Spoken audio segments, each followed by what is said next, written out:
السلام عليكم ورحمة الله وبركاته. ازيكم حباتي؟ عاملين ايه؟ يا رب تكونوا بخير. ان شاء الله النهاردة هنعمل مع بعض البسبوسة بطريقة سهلة، وان شاء الله تنول اعجابكم وتعملوها ابسط واحلى من كده بكتير.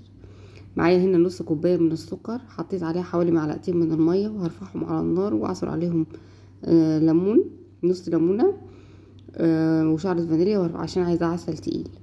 هنا كوبايتين ونص من السكر، هحط عليهم كوبايتين ونص من المية وعصرة نص ليمونة وفانيليا، وده الشربات اللي هسقي بيه البسبوسة بعد ما تطلع.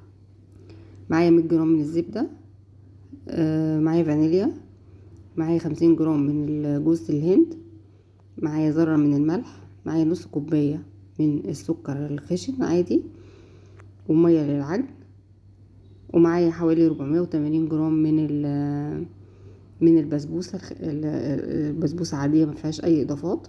معايا معلقة كبيرة من البيكنج باودر، ومعايا صينية مقاس 30 مبطناها بالزبدة ورشة دقيق. هجيب البسبوسة واضيف عليها كل المكونات بقى. هحط جوز الهند والسكر وذرة الملح والبيكنج باودر،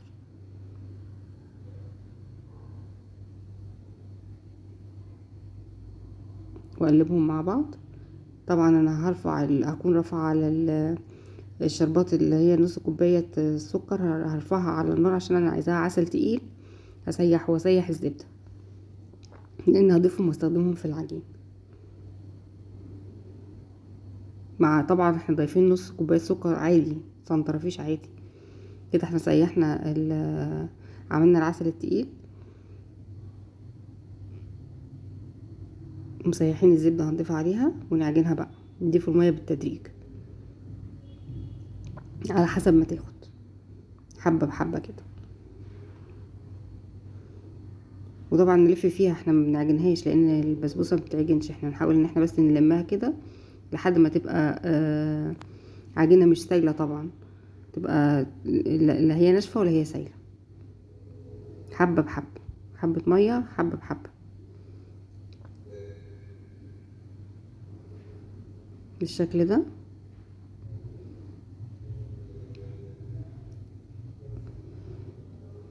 كده قوامها بقى مناسب. هنزلها بقى في الصينيه وافردها، هبل ايدي بشويه ميه واحاول ان انا اسويها لحد ما تنعم وشها ينعم. بعد كده احاول ان انا ارسم بس رسمتها، اعملها مربعات على خفيف كده، ما بغرس السكينه للاخر، على خفيف بس تحدد لي رسمه الصينيه وخلاص، والتقطيع اللي انا عايزه اقطعها بالشكل ده. هكون طبعا مسخنه الفرن، هدخلها على درجه حراره عاليه في الفرن. ومجرد ان انا ادخلها على الفرن احط الشربات بتاعها على النار، لان تطلع هي سخنه والشربات سخن، ونضيفهم على بعض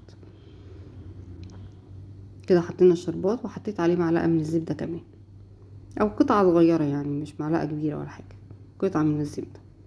طلعت كده البسبوسه، ونزلت الشربات من على النار في ساعتها، دي سخنه ودي سخنه، واسقيها بقى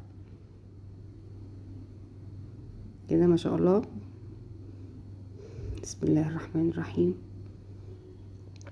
بالشكل ده شربت كل المقدار، يعني ما تستكتريش كوبايتين ونص على نص كيلو بسبوسه. كوبايتين ونص سكر مع كوبايتين ونص ميه، يا دوبك على قدها. وبرضو تسقيها بحذر، في نوع بيشرب قوي كله وفي نوع ما بيشربش كتير.